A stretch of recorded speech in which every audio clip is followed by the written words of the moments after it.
ओम नमो भगवते वासुदेवाय नमः। धर्म से लगातार जुड़े रहने के लिए और हर मंगलवार, गुरुवार, शनिवार और रविवार को हमारे वीडियोस पाने के लिए चैनल को अभी सब्सक्राइब करें और बेल आइकन दबाकर ऑल वाला नोटिफिकेशन चुनें। हिंदू कैलेंडर के अनुसार आषाढ़ महीने की शुक्ल पक्ष की एकादशी को देवशयनी एकादशी कहा जाता है। कहीं कहीं इस तिथि को पद्मनाभा भी कहते हैं। देवशयनी एकादशी के दिन से चातुर्मास भी शुरू हो जाता है और इस दिन के बाद से अगले 4 महीनों तक मांगलिक कार्य नहीं होते हैं और 16 संस्कार रुक जाते हैं।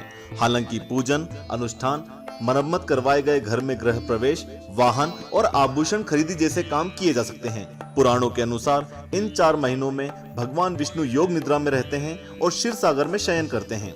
इसके बाद कार्तिक मास में शुक्ल पक्ष की एकादशी पर भगवान विष्णु की योग निद्रा पूर्ण होती है और उस एकादशी को देव उठनी एकादशी कहा जाता है।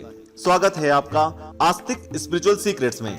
आज के वीडियो में हम आपको देवशयनी एकादशी के बारे में संक्षिप्त जानकारी, उससे जुड़ी बड़ी ही प्यारी पौराणिक कथा और उसके महत्व के बारे में बताएंगे और सबसे अंत में इस दिन करने वाली पूजन विधि के बारे में।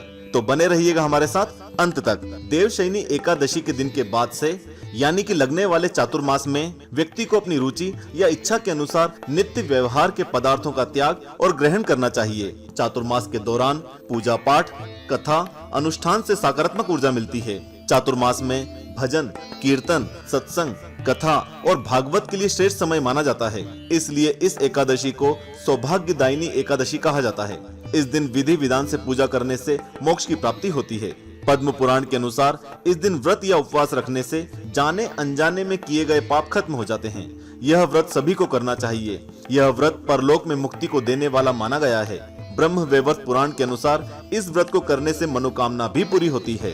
पुराणों में इससे जुड़ी एक बड़ी ही प्यारी कथा भी है।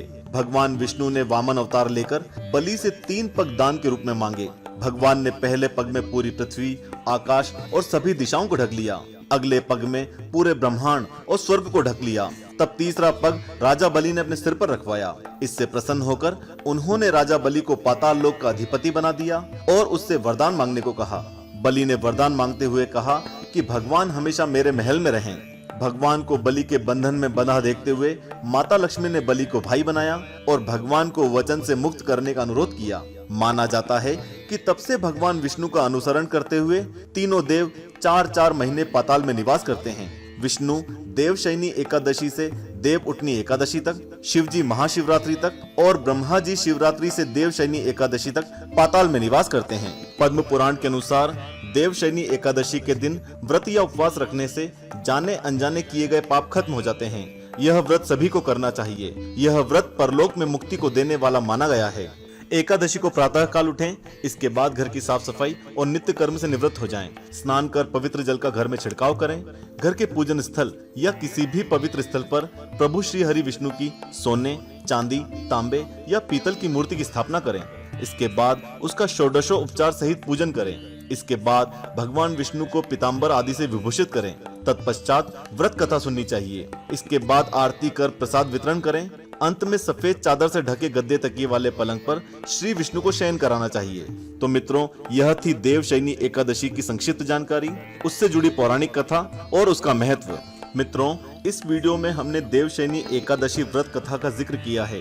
सभी श्रद्धालु भक्तों से निवेदन है कि वो इस वीडियो के डिस्क्रिप्शन बॉक्स में जाकर उस कथा के लिंक पर क्लिक करके उस कथा का लाभ उठा सकते हैं। ओम नमो नारायणाय नमः।